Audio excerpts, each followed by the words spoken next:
अस्सलाम वालेकुम guys and welcome back to my channel. आज की इस वीडियो में हम डिस्कस करेंगे receptors of the human body. अच्छा, आज की इस वीडियो में हम मेनली बात करेंगे आई के बारे में और जो हमारा साउंड रिसेप्टर है विच इज़ द एयर, उसके बारे में हम अपने नेक्स्ट वीडियो में बात करेंगे। Human body can detect number of stimuli like light, sound, gravity, damage to the tissues through its various receptors। जैसे हम अपनी पिछली वीडियोस में बात कर चुके हैं कि हमारे ह्यूमन बॉडी में कई रिसेप्टर्स हैं और जो कि most of the time simultaneously act कर रहे होते हैं। उनमें से कुछ स्टिमुलाई की उन्होंने बात की है, जिसमें से लाइट, साउंड, ग्रेविटी या कोई पेन लगी आपको, डैमेज हुआ टिश्यूज में, दिस ऑल आर क्या, this all are stimuli. Okay. अच्छा, हम अपनी इस वीडियोस में आई के बारे में और एयर के बारे में बात करेंगे। So the photo receptor is I while the sound receptor is air। Okay. अच्छा, मैं जरा इसका पॉइंट कम कर लूँ। Okay, so now we will be talking about eye. ठीक है, our topic is eye. It is the organ of sight. Simple सी बात है, ऊपर हमने बात की कि ये फोटो रिसेप्टर है। फोटो रिसेप्टर मीन्स वो रिसेप्टर जो कि फोटो को रिसेप्ट करें। Photo means light. ठीक है, so receptor of light. It works on the principle of a simple camera. और ये किस प्रिंसिपल पे काम करता है? जिस तरीके से सिंपल कैमरा काम कर रहा होता है। It collects light reflected from any object. होता क्या है, जो लाइट किसी ऑब्जेक्ट पे जाके लग रही है वहां से रिफ्लेक्ट होती है। ठीक है, और डाइवर्ट होके थोड़ा सा उसका एंगल चेंज होता है और वो हमारे सेंसरी सेल्स या रेटिना पे आके क्या होता है, लगता है। The light captured by retina is converted into nerve impulses and reported to the brain. जो लाइट हमारे रेटिना ने कैप्चर किया है उसको क्या किया जाता है, कन्वर्ट किया जाता है नर्व इम्पल्सेस में और वो ब्रेन तक रिपोर्ट की जाती है। ठीक है। Each eye lies in a bony socket for protection. और हमारी जो दोनों आईज है वो दो बोनी सॉकेट्स के अंदर पाई जाती है for the purpose of protection. A tough outer coat sclera covers each eye। अच्छा, हम यहाँ पे जो हर एक पार्ट डिस्कस करेंगे आगे जाके आपको डायग्राम में भी शो करा देंगे। बाहर एक इसके ऊपर आउटर कवरिंग होती है जिसे स्क्लेरा कहा जाता है, which is also called white part of the eye. और ये हर एक आई में पाई जाती है।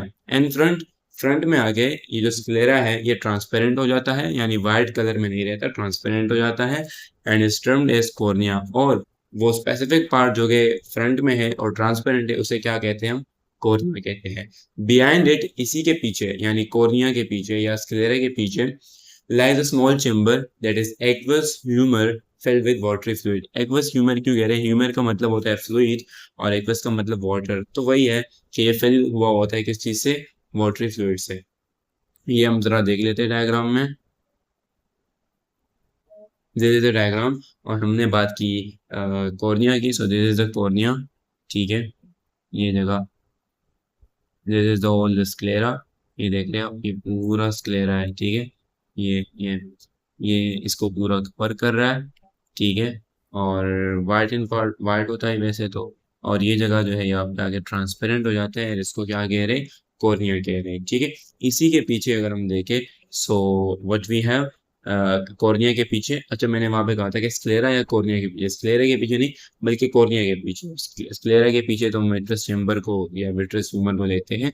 तो कॉर्निया के पीछे क्या होता है हमारे पास, एंटीरियर चेम्बर या जिसे एक्वस ह्यूमर कह रहे हैं। ठीक है, इस एक्वस ह्यूमर को क्या कह रहे हैं, इंटीरियर चेम्बर। यानी अगर हम चेम्बर की बात करते हैं तो ऐसा चेम्बर, इसको इंटीरियर चेम्बर कह रहे हैं। और अगर हम इसको वाटरी फिल्ड फ्लूइड की तरह देखते हैं तो उसको एक्वस ह्यूमर कहते हैं। दोनों इसी के, ठीक है।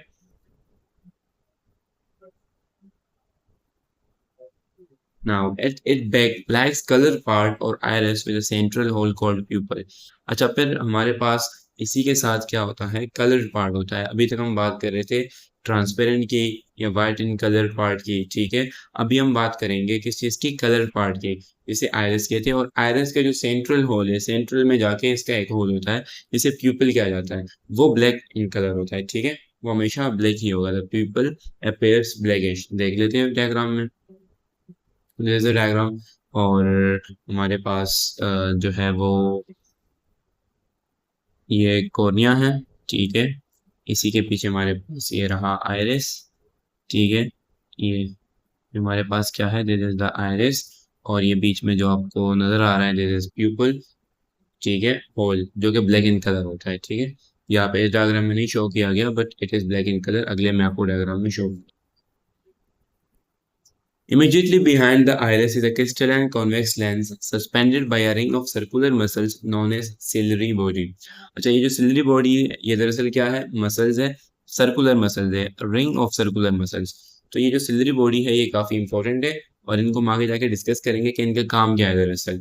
और इसी के बिहाइंड यानी आयरिस के बिहाइंड क्या है, हमारे पास क्रिस्टलाइन कॉन्वेक्स लेंस है, ठीक है। The contraction of ciliary muscles causes change in the shape of lens to adjust focus, ठीक है। यानी ये जो सिलरी मसल्स है ये कॉन्ट्रैक्ट करेंगे या रिलैक्स करेंगे तो इसका डायरेक्ट इफेक्ट किस चीज पे पड़ेगा, फोकस के ऊपर पड़ेगा।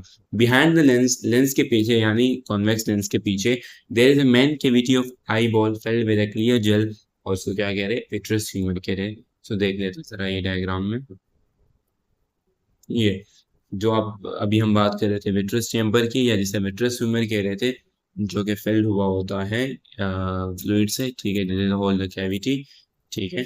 और ये रहा आपका कॉन्वेक्स लेंस जो कि बिहाइंड द आइरिस है, ये आइरिस है हमारे पास, बीच में ये प्यूपल, उसी के बिहाइंड है इस, ये क्या हमारे पास कॉन्वेक्स लेंस है, बाय कॉन्वेक्स है, यानी फ्रंट से भी कॉन्वेक्स है और फ्रॉम द बैक साइड भी ये कॉन्वेक्स है, ठीक है।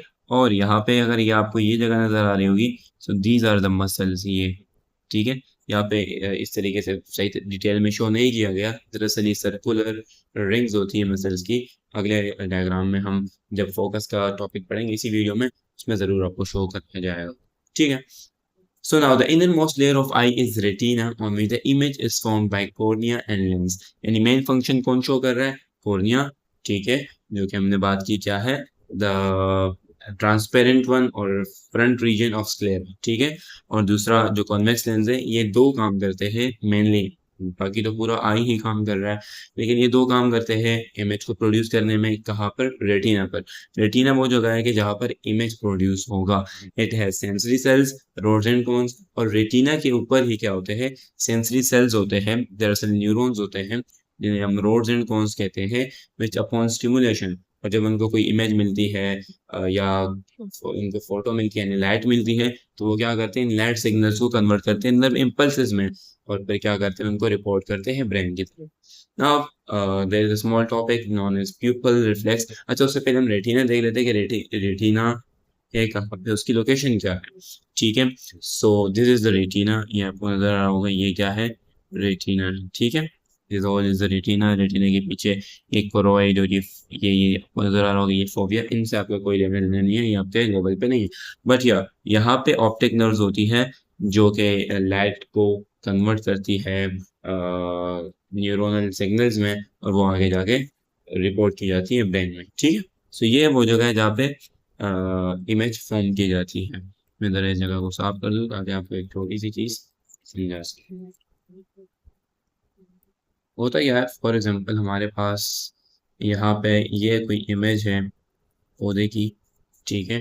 सो ये पौधे की इमेज, फॉर एग्जांपल हम इसको इस तरह देख रहे हैं, तो अगर हम इसको, ये लेंस ना होती तो इसकी इमेज बिल्कुल इस तरीके से जाती, जहाँ पे हमें ये चाहिए ही नहीं, हमें चाहिए ये इमेज के यहाँ पे हो, तो हम इसको सही तरीके से देख पाएंगे। तो ये कॉन्वेक्स लेंस करता क्या है, जो आपकी ये इमेज आ रही है, बजाय इसके कि ये उसी स्ट्रेट लाइन में जाए, इसको डाइवर्ट कर देगा इन एंगल के वो फोकस अच्छे से हो सके रेटिना पर, ठीक है। Now we will be talking about pupil reflex. Pupil हमने बात कर ली थी कि ये आइरिस के बीच में होल है जो कि ब्लैक इन कलर होता है। नाउ ये जो प्यूपल है ये खुद को एडजस्ट करता रहता है, ठीक है, इंटेंसिटी ऑफ लाइट पे डिपेंड है। इंटेंसिटी ऑफ लाइट बढ़ेगी यानी लाइट क्या होगी, ब्राइट होगी, सो ये क्या करेगा, रेटिना को डिस्ट्रॉय होने से बचाने के लिए, क्योंकि अगर ये बहुत ज्यादा इंटेंस लाइट रेटिना पे जाके लगेगी, सो वो उसको डैमेज करेगी। सो उसको प्रोटेक्ट करने के लिए क्या करेगा, इस होल को कॉन्स्ट्रिक्ट कर देगा, होल छोटी हो जाएगी तो कम से कम लाइट जा पाएगी और रेटिना जो है वो सेफली इमेज प्रोड्यूस हो जाएगा, ठीक है, क्योंकि इंटेंसिटी बढ़ गई है तो हमें कम लाइट से भी इमेज प्रोड्यूस हो जाएगी। वाइस वर्सा, इसी के ऑपोजिट अगर हम चले तो डिम लाइट में जब इंटेंसिटी कम होती है, प्यूपल क्या करती है, डायलेट हो जाती है ताकि ज्यादा से ज्यादा लाइट आ सके और कम रोशनी में भी रेटिना इमेज प्रोड्यूस कर पाए। सो देख लेते हैं ये किस तरीके से होता है। ये देखिए नॉर्मल लाइट में क्या है, हमारा प्यूपल जो है कुछ इस साइज का है, लेट मी शो यू। ठीक है, कुछ इस साइज का है। और अगर हमारे पास लाइट बहुत ज़्यादा ब्राइट हो रही है, बहुत ज़्यादा, सो वो हमारा प्यूपल जो है वो कॉन्स्ट्रेट कर जाता है, छोटा हो जाता है। और इसके हमने मुझे बताया कि क्यों होता है, ठीक है। और अगर डिम लाइट हो तो वो डायलेट कर जाता है प्यूपल, ताकि ज़्यादा से ज़्यादा लाइट आ सके और कम से कम रोशनी में भी इमेज प्रोड्यूस हो सके। ठीक है। नाउ एक अदर कॉन्सेप्ट है आई का, एक अदर प्रोसेस है which is called accommodation. It is an automatic process of altering focus to get sharper image of near objects. ये दरअसल होता क्या है, जब हम नियर ऑब्जेक्ट्स को देख रहे होते हैं, नज़दीक कोई चीज़ पड़ी है और उसको हम देखना चाह रहे हैं, सो ऑटोमेटिक प्रोसेस है। उसमें होता है क्या है कि फोकस को अल्टर किया जाता है, बढ़ाया जाता है, ताकि हमें शार्पर इमेज यानी क्लोजर इमेज और अच्छी इमेज दिख सके, मोर हाई रेजोल्यूशन। ठीक है। टू डू दिस, इसके लिए होता क्या है, सिलरी मसल्स जो है, जिनके हमने ऊपर बात की थी, सिलरी बॉडी की, कॉन्ट्रैक्ट हो जाती है, allowing the elastic lens to become thicker and more convex. Now simple question ये आता है दिमाग में कि जब सिलरी मसल्स कॉन्ट्रैक्ट हो रही है, और हमने इस डायग्राम में बात की कि ये सिलरी मसल्स है, तो अगर ये कॉन्ट्रैक्ट होगी, इसका मतलब ये हुआ कि ये मसल्स ऊपर जाएंगी। और जब ये मसल्स ऊपर जाएंगे तो ये खुद को इस लेंस को भी ऊपर की तरफ खींचेगा, और ऊपर खींचेगा तो ये इस तरीके से एलोंगेट हो जाएगा, फ्लैट हो जाएगा। और इसकी कॉन्वेक्सिटी जो है, वो एबिलिटी जो इसकी कॉन्वेक्सिटी की थी, वो कम हो जाएगी। जब वो कम होगी तो ये तो शार्पर इमेज नहीं दे पाएगा, ये तो और फ्लैट इमेज देगा, और कम रिजोल्यूशन में इमेज देगा। तो दरअसल ये प्रोसेस थोड़ा सा कॉम्प्लिकेटेड है। इसको समझने के लिए हम क्या करते हैं, ये डायग्राम देख लेते हैं ना। यहाँ पे देखिएगा, सबसे पहले तो ये हमारे पास दिस इज द आई। क्या है हमारे पास, ये है आई। ठीक है। और ये सामने कोई ऑब्जेक्ट है, ठीक है, दूर से। तो हम तो खैर इस वक्त दूर की बात नहीं कर रहे, हम कंपेयर करेंगे इसको दूर से। और ये हमारे पास नियर विजन, ये किताब पढ़ रहे हैं, ठीक है, this is the near vision. So जो हमारे पास डिसअकोमोडेशन है, या अगर कोई हमने जो है वो दूर की चीज देख रहे हैं, तो उसमें क्या होता है कि सिलरी मसल्स रेस्ट में होते हैं। तो ये सिलरी मसल्स जो है, ये पर क्या होता है, ये डायरेक्टली कनेक्टेड नहीं होते लेंस के साथ, बल्कि इसके साथ ये जोन्यूल्स होते हैं। ठीक है। जोन्यूल आपकी बुक में नहीं दिए हुए, लेकिन जब तक वो समझाया नहीं जाएगा तो आपको ये चीज़ समझ में नहीं आएगी। ये जोन्यूल्स जो है, अब देखें, ये जितना रिलैक्स होगा, जितना रेस्टिंग में होगा सिलरी मसल, उतना क्या होगा कि जोन्यूल्स की टेंशन बढ़ती जाएगी, क्योंकि ये क्या है, रेस्टिंग में है, तो इनकी टेंशन बढ़ेगी, और ये उतना ज़्यादा स्ट्रेच होगा। बट एकोमोडेशन में क्या होगा, सिलरी मसल्स कॉन्ट्रैक्ट हो जाएंगे। जब ये कॉन्ट्रैक्ट हो जाएंगे, सो ये क्या करेंगे, जोन्यूल्स को क्या कर देंगे, जोन्यूल्स को रिलैक्स कर देंगे, उनके अंदर टेंशन कम हो जाएगी। जब उनके अंदर टेंशन कम हो जाएगी, सो होगा क्या कि ये जो आपका कॉन्वेक्स लेंस है, ये ज़्यादा थिकर हो जाएगा और ज़्यादा कॉन्वेक्स हो जाएगा, तो जिसकी वजह से हमें मोर शार्पर इमेज देखने को मिलेगी। ठीक है। विथ एज, उम्र के साथ, the lens loses it's elasticity. जो आपका लेंस है, कॉन्वेक्स लेंस, इस तरीके से उसकी इलास्टिसिटी कम हो जाती है, यानी वो फिर थिकर और थिन नहीं हो पाता, तो जिसकी वजह से accommodation as well as disaccommodation जो है वो करना डिफिकल्ट हो जाता है, और आपको फिर दूर की या नज़दीक ही इमेज देखने में मसला इसी वजह से होता है। Now we will be studying about role of vitamin A with vision, कि विजन के अंदर विटामिन ए का क्या रोल है। विटामिन ए, या जिसका दूसरा नाम रेटिनल है, is required for proper vision. यानी अगर आपको सही देखना है, विजन आपकी प्रॉपर हो, सो उसके लिए विटामिन ए बहुत ज़रूरी है, दरकार है। And needed for sensory sales of retina. और मोर प्रिसाइसली अगर हम बात करें, तो ये रेटिना के ऊपर जो सेंसरी सेल्स है, उनके लिए दरकार होती है। और साथ ही साथ ये कॉर्निया की लुब्रिकेशन के लिए भी दरकार होती है। अगर विटामिन ए कम होगा, सो जो आपका कॉर्निया है वो लुब्रिकेटेड नहीं रहेगा, और वो लुब्रिकेटेड नहीं रहेगा तो सिंपल सी बात है, आपकी विजन जो है वो सही नहीं रहेगी, या तो आपको दूर की विजन में मसला होगा या नज़दीक की। वो भी हम आगे पढ़ेंगे, short sightedness and long sightedness. Deficiency of vitamin A could lead to corneal ulcers and blindness. या तो अगर विटामिन ए की डिफिशिएंसी बहुत ज़्यादा सीवियर है, तो आपको ब्लाइंड भी कर सकती है, वरना आपके कॉर्निया में अल्सर्स प्रोड्यूस हो सकते हैं। Now the another topic is short sightedness and long sightedness. Short sightedness का साइंटिफिक नेम मायोपिया है, वाइल जो आपका लॉन्ग साइटेडनेस है उसका साइंटिफिक नेम हाइपरोपिया है। अच्छा, myopia refers to difficulty in focusing distant objects, यानी दूर के ऑब्जेक्ट्स को हम फोकस नहीं कर पाते, दूर की चीज़ों को सही से देख नहीं पाते। While the near objects are focus normally, जबकि नज़दीक की चीज़ें जो है वो आपको आराम से नज़र आ जाती है। यानी आपकी शॉर्ट साइटेडनेस का मतलब सिंपल है कि शॉर्ट जो आपकी नज़दीकी चीज़ें है वो आपको दिख पाती है। सिंपल सी बात है, नाम से पता चल रहा है। जबकि लॉन्ग साइटेडनेस में दूर की नज़र में, जब दूर की नज़र है तो दूर दूर की चीज़ें तो नज़र आएँगी। नो सॉरी, दूर की चीज़ें आपको नज़र आएँगी। लॉन्ग साइटेडनेस है तो दूर की चीज़ें नज़र आएँगी। जबकि जबकि आपकी जो नज़दीक की चीज़ें हैं उनमें देखने में मसला होगा। Just opposite of the myopia, ठीक है? बोथ कैन बी डायग्नोस्ड, मतलब आप बड़े आसानी से इनको डायग्नोस कर सकते हैं and corrected by using appropriate glasses. और जितनी आपके साइट का मसला है उसके लिए आप एप्रोप्रिएट ग्लासेस ले सकते हो, जिसकी मेजरमेंट होती है -1 हो सकता है, 1 हो सकता है, 0.8 हो सकता है, -0.6 हो सकता है। सो ये आपको जाके मेजर करना होता है एंड डॉक्टर फिर उस लिहाज से आपको ग्लास रेफर करता है।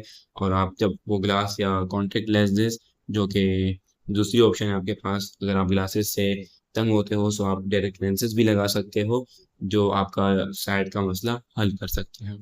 Now another problem with the site is vision is colour blindness, ठीक है? इसमें क्या होता है कि पेशेंट जो है वो या तो ब्लू या येलो या रेड या ग्रीन कलर जो है इनमें फ़र्क नहीं कर पाता। और मतलब ये है कि उनको ब्लू कलर या येलो कलर या रेड कलर या ग्रीन कलर नज़र नहीं आ पाता, ठीक है? और वो किसी दूसरे कलर के साथ उसको मिक्स कर जाता है। अब फॉर एग्ज़ाम्पल उसको ब्लू कलर नज़र नहीं आ रहा, तो वो उसको शायद ग्रीन कलर नज़र आ रहा होगा या उसको येलो कलर नज़र आ रहा होगा। ये मसला होता है इसमें। It is due to the defect in cones of retina. ये मसला किस चीज़ से होता है? कॉन्स ऑफ रेटिना से होता है। कॉन्स का काम ही है कलर को डिफरेंशिएट करना। तो जब कॉन्स में डिफेक्ट होगा तो कलर डिफरेंशिएट नहीं हो पाएगा। तो द विजन में भी normally in colour blind person, मतलब आपको आम चीज़ें तो नज़र आ जाएँगी, लेकिन मसला आपको कहाँ होगा? जहाँ पे 3-4 कलर आपको एक साथ देखने पड़ेंगे। जिसकी कॉमन एग्ज़ाम्पल या कॉमन प्रॉब्लम क्या है? Traffic light. ट्रैफिक लाइट के अंदर येलो, रेड, ग्रीन लाइट्स होती हैं, तो वो उनको डिस्टिंग्विश करना मसला कर जाता है। इसकी भी मैं आपको एक डायग्राम या एक पिक्चर दिखा देता हूँ। दिस इज नॉर्मल पर्सन के लिए क्या होता है? रेड और ऑरेंज और ग्रीन किस तरीके से नजर आ रहा है। जबकि अगर आप यहाँ पे कलर ब्लाइंड पर्सन का देखें, सो इन दो कलर में भी सही से फर्क नहीं है। और फिर इसको देखें आप, और इसमें तो काफ़ी ज़्यादा फर्क है। उनको इसमें डिफरेंशिएट करने में बहुत ज़्यादा प्रॉब्लम होती है। सो इनको ड्राइविंग लाइसेंस बनाने में भी काफ़ी प्रॉब्लम पेश आती है। Now, we will be discussing about the contribution of Ibn al-Hasam and Ibn Isa about the structure of eye and treatment of ophthalmic diseases. अच्छा, ये जो आप हमने दो साइंटिस्ट की बात की, इन्होंने ही सबसे पहले स्ट्रक्चर ऑफ आई के बारे में बताया और फिर कुछ ophthalmic disease के बारे में उनकी treatment the. Ibn al-Hasam, he was a great Muslim mathematician, philosopher, astronomer and physicist of 11th century. 11th century में थे, फिजिस्ट थे, फिलोसफर थे, एस्ट्रोनॉमर थे और मैथमेटिशियन थे। He was considered as the father of modern optics. इनको father of modern optics कहा जाता है क्योंकि जितने भी आपके मॉडर्न ऑप्टिक्स के लॉज है या जितना भी कुछ नया डिस्कवर किया जा रहा है उसमें तमाम तर बेसिक लॉज जो है वो इब्न हैसम के ही यूज हुए जाते हैं। Due to has great contribution in principles of optics and visual perception, ठीक है। He was the first person to consider vision as a result of bouncing back of light from an object and then enters our eyes. अच्छा, इब्न हैज़म से पहले ये consider किया जाता था कि लाइट आके हमारे आँख पे पड़ती है, यानी अगर हमारी आँख जो है वो लाइट में है तो हमें बाकी चीज़ें नज़र आएँगी। होता क्या था?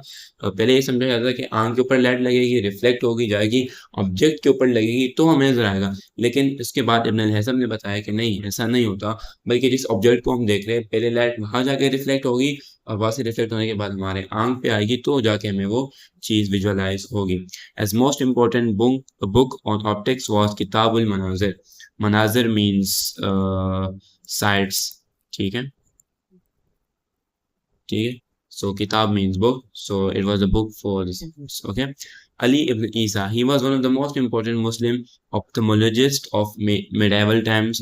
medieval times यानी वो वक्त, अ, अभी जो हमारा मॉडर्न टाइम चल रहा है इससे पहले का टाइम क्या था? मिडाइवल टाइम था। और ये ऑप्थेमोलॉजिस्ट है, यानी इनका काम किस चीज़ से रिलेटेड था? ऑप्टिक्स से रिलेटेड था। In his famous book of memorandum of the oculist on ophthalmology, he described more than 100 different eye diseases and their treatment.